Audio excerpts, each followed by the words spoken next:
Et toi, tu ferais quoi si chaque baiser que tu donnais se transformait en un lingot d'or pur? À Douala, dans un quartier poussiéreux où les tôles grinçaient sous le soleil brûlant, vivait un jeune homme nommé Karel, 32 ans à peine. Mécanicien de fortune, trimballant 3 petits boulots au quotidien, il partageait un vieux toit en zinc avec sa mère malade qui toussait chaque nuit. La chance, elle, semblait l'avoir rayé de sa carte. Jamais un billet facile, jamais une main tendue. Ce soir-là, il rentrait à pied, le visage marqué par la fatigue, les poches presque vides, quand une bourrasque étrange le projeta contre un vieux panneau publicitaire effacé par le temps. C'était l'enseigne rouillée d'un ancien parc aquatique abandonné depuis des années, envahi par la mousse, rongé par la rouille et avalé par les mauvaises herbes. Non loin, un vieillard aux yeux vitreux, vêtu de haillons, le fixait dans l'ombre. Sa voix brisée résonna comme un écho venu d'un autre monde. Quand la lune est pleine, elle offre sa monnaie à ceux qui osent embrasser l'inconnu. Puis, comme avalé par la nuit, l'homme disparut. Karel haussa les épaules. Encore une de ces paroles de fou errant, se dit-il. Mais, en reprenant sa marche, il sentit un poids étrange dans sa poche. Sa main y plongea et en ressortit une clé. Une clé ancienne, rouillée, semblant venir d'un autre siècle. Il en était certain, elle n'y était pas avant. Elle venait d'apparaître. Intrigué, il retourna vers le panneau. Derrière, un portail métallique scellé depuis des décennies.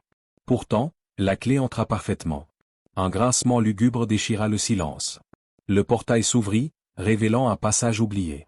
À l'intérieur, l'ancien bassin de natation s'étendait, à moitié asséché, à moitié recouvert d'une eau étrange. Cette eau scintillait sous la lune rouge comme si elle respirait. Karel s'approcha, hypnotisé. Une vibration sourde montait des profondeurs, semblable à un chant lointain. Il tendit la main. L'eau était glaciale, mais il ne recula pas. Un pas de plus. Il glissa, tomba. Le silence. Quand il rouvrit les yeux, elle était là. Pas une femme, pas une bête, mais quelque chose entre les deux. Une créature sublime, obsidienne vivante, la peau constellée d'écailles dorées. Son regard, hypnotique, brillait d'un éclat d'émeraude.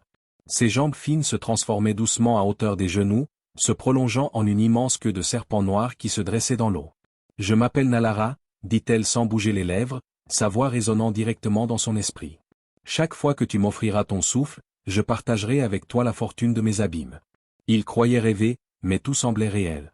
Nalara s'approcha, posa une griffe délicate sur ses lèvres. Soudain, un bruit sec retentit, comme un coffre qu'on brise. Un sifflement glaça l'air. Derrière eux, un gigantesque serpent surgit, ses yeux brûlants comme des flammes. De sa gueule béante, il recracha une liasse de billets, liés d'un ruban rouge. Dessus, était inscrit, 100 000 euros. Karel trembla. Il prit les billets. Ils étaient vrais. Neufs, luisants, imprégnés d'une odeur étrange, mélange de métal et de peur. Puis il baissa les yeux. Sur sa poitrine, une marque sombre venait d'apparaître. Une morsure? Un tatouage? Non, c'était une trace vivante, pulsant comme un second cœur. Chaque baiser laissera une empreinte. Cette marque te mènera à ta légende, ou à ta perte, souffla Nalara. Le pacte était signé. Sans papier, sans témoin. Un souffle, un serpent, et l'or du néant. Le lendemain, Karel se réveilla dans son lit, persuadé d'avoir rêvé. Mais les billets étaient là, posés bien secs sur la table. 100 000 euros réels. Il les utilisa. Une voiture flambant neuve. Les dettes de sa mère réglées. Des enveloppes distribuées à des amis qu'il avait méprisés hier encore. En une journée, il passa de la misère au miracle. Mais la marque noire, elle, restait. Elle battait sur son torse comme un cœur parasite. 3 nuits plus tard, il céda à l'appel. Retourna au parc. Le portail n'avait plus besoin de clé. L'eau vibrait comme un être vivant. Nalara l'attendait, encore plus belle, plus effrayante. Sa peau brillait comme du diamant liquide. Elle l'embrassa. Un frisson parcourut son être entier. Derrière eux, le serpent recracha 200 000 euros. Mais cette fois, la marque s'étendit. Une spirale noire remonta jusqu'à son épaule. Et bientôt, Karel commença à voir des choses. Des silhouettes dans les miroirs. Des visages inconnus. La nuit, des voix l'appelaient. Nalara murmurait dans ses rêves. Plus tu prends, plus tu m'appartiens. Les semaines passèrent. Karel devint une légende vivante. Voiture de luxe, montres étincelantes, duplex à Bonapriso, champagne à flot. On le jalousait, on le craignait. Certains disaient qu'il avait trouvé une mine d'or. D'autres murmuraient qu'il faisait partie d'une loge secrète. Mais personne ne savait. Chaque nuit, Nalara changeait. plus majestueuse, plus froide. Elle l'emmenait plus loin, dans des salles immergées, des trônes d'os et de chêne. Chaque baiser rapportait des millions, mais chaque marque grignotait son corps.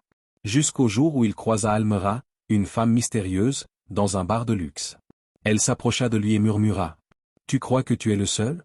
Elle m'a choisi avant toi. J'ai survécu, mais regarde ce qu'elle m'a laissé. » Elle dévoila son dos, une cicatrice immense, en forme de serpent noir. « Arrête tant qu'il est temps. Elle ne veut pas ton argent, Karel. Elle veut ton âme. » Mais Karel ne voulait pas y croire. Comment renoncer à une fortune sans fin? Comment reculer devant un rêve devenu réalité? Un soir, chez lui, Nalara apparut en chair et en écailles. Le serpent géant s'enroulait autour de son canapé. Elle posa 2 objets devant lui, un vieux chapelet, celui de sa mère, et une perle rouge incandescente, formée du sang des âmes qu'elle avait déjà prises. Si tu choisis le chapelet, tu es libre. Pauvre, oublié, mais vivant. Si tu choisis la perle, tu seras riche à jamais. Mais je t'aurai, entièrement. Karel trembla. Sa main vacilla entre les deux. Puis il osa demander. Et si je ne choisis rien? Le sourire de Nalara s'élargit. Le serpent siffla. Elle s'approcha, ses lèvres effleurant les siennes. Alors je choisirai pour toi. Un baiser. Le sol s'ouvrit. Un cri déchira la nuit. Le lendemain, la rumeur enfla, Karel avait disparu. Son appartement était vide. Sur la table, on trouva seulement un serpent en or massif, et, dans sa gueule, une perle rouge. Depuis, on raconte qu'à chaque pleine lune, si une femme inconnue t'approche pour t'embrasser et qu'un serpent n'est pas loin, il faut fuir. Car certaines fortunes ne sont pas faites d'argent, mais de chaînes éternelles. Si cette histoire t'a plu, abonne-toi et laisse en commentaire depuis quel pays regardes-tu la vidéo.